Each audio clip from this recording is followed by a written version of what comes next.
Broiler মাংস কিন্তু বাচ্চারা খেতে ভীষণ পছন্দ করে। তাই ব্রয়লার মাংসটা কিভাবে রান্না করলে অনেকটাই সুস্বাদু হবে আজকের এই ভিডিওটা দেখলেই বুঝতে পারবেন। তাই মাংসটা রান্নার জন্য কি কি উপকরণ লাগবে সব রকমের টিপস থাকবে আজকের এই ভিডিওতে। আসসালামু আলাইকুম এভরিওয়ান, ওয়েলকাম টু ইহিদিনা কিচেন।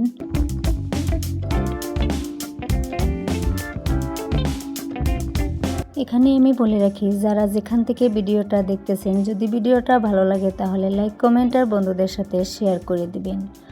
আর আমার চ্যানেলে যদি নতুন হয়ে থাকেন তাহলে চ্যানেলটাকে সাবস্ক্রাইব করে দিবেন। তাহলে চলুন ভিডিওটা শুরু করা যাক। এখানে আমি ব্রয়লার মাংস নিয়েছি 500 গ্রাম। মাংসটাকে আমি খুব পরিষ্কার করে ধুয়ে নিয়েছি। এখন আমি এই মাংসটাতে দিয়ে দেবো অল্প পরিমাণে হলুদ গুঁড়া। গুঁড়াটা দিয়ে আমি হাতের সাহায্যে ভালো করে এটাকে মাখিয়ে নেব। তো আমার মাংসটা মাখানো হয়ে গিয়েছে, এখন আমি এটাকে সাইডে রেখে দেব। চুলায় একটা ননস্টিকের প্যান বসিয়ে দিলাম। প্যানটা ভালো করে গরম করে তারপর আমি সরিষার তেল দিয়ে দেবো এখানে। তেলটা গরম হওয়ার পর আমি এখানে মাংসটা ঢেলে দেব। তো আমি অনবরত এটাকে নাড়াচাড়া করে ভেজে নেব। আপনারা ব্রয়লার মাংসটা নাও ভাজতে পারেন।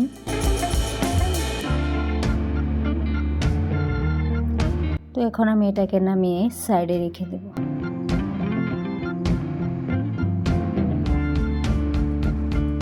তো দেখতেই পাচ্ছেন একে একে আমি সবগুলি নামিয়ে নিয়েছি। আবারও সে একই প্যানে আমি সরিষার তেল দিয়ে দেব পরিমাণ মতো।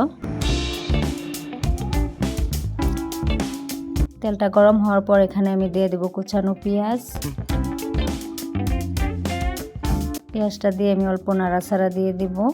এরপর আমি দিয়ে দেব এখানে গোটা রসুন। রসুনটা দিয়ে আমি অল্প নাড়াচাড়া দিয়ে ভেজে নেব। এখন আমি দিয়ে দেব তেজপাতা। এটাকেও আমি নাড়াচাড়া দিয়ে ভেজে নেব ভালো করে। এখন আমি এখানে দিয়ে দেব বাটা পেঁয়াজ, সরিষা বাটা, আদা বাটা আর দিয়ে দেব আমি রসুন বাটা।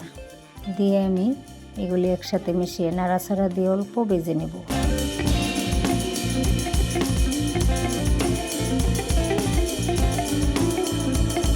অনবরত আমি এভাবে নাড়াচাড়া করতে থাকবো।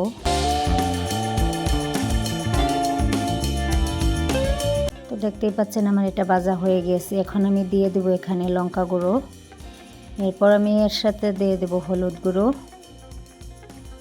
দিয়ে দেব আমি জিরা, মৌরি, এলাচ, দারচিনি, লবঙ্গ এগুলো আমি গুঁড়া করে নিয়েছিলাম।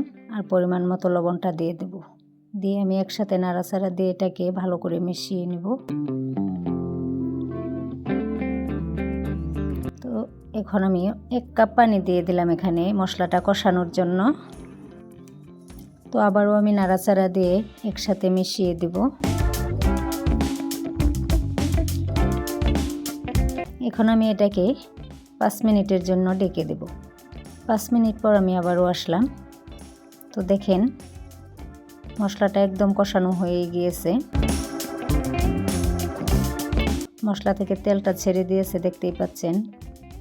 ভালো করে এই মশলাটা কষিয়ে নিতে হবে।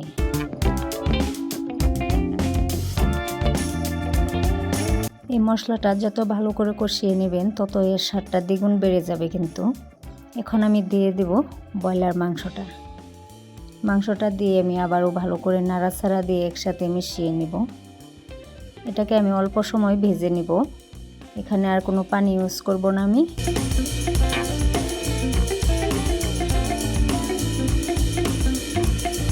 তো দেখতেই পাচ্ছেন এটা কিন্তু একদম 80% কষানো হয়ে গিয়েছে।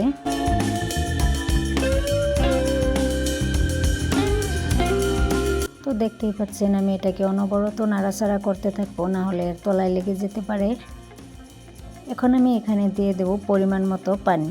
আপনারা আপনাদের পরিমাণ মতো পানিটা দিয়ে দিবেন। যেহেতু আমি এখানে কোনো ঝোল রাখবো না, একদম কষিয়ে নিব। তো আবারও আমি এটাকে ভালো করে নাড়াচাড়া দিয়ে একসাথে মিশিয়ে দেব।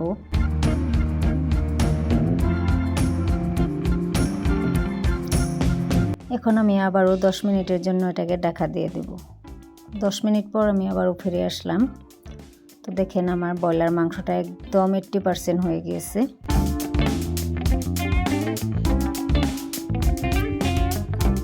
এর গ্রানটাও কিন্তু অনেকটাই সুন্দর হয়েছে। এইভাবে ব্রয়লার মাংসটা রান্না করলে কিন্তু খেতে অনেকটাই সুস্বাদু হয়, আর যে একবার খাবে সে কিন্তু বারবার খেতে চাইবে।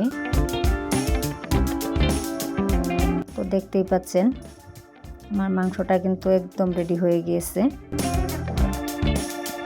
এইভাবে ব্রয়লার মাংসটা রান্না করে ঘরে একবার ট্রাই করবেন, দেখবেন অনেকটাই সুন্দর হয়।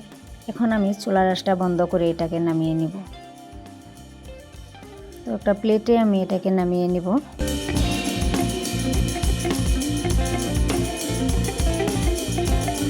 তাহলে আজকের এই ব্রয়লার মাংসের রেসিপিটা কেমন হয়েছে কমেন্ট বক্সে জানিয়ে দিবেন। তাহলে আজকের ভিডিওটা আমি এখানেই শেষ করলাম। আবারও দেখা হবে নতুন আরও একটা ভিডিওতে। সবাই ভালো থাকুন, সুস্থ থাকুন।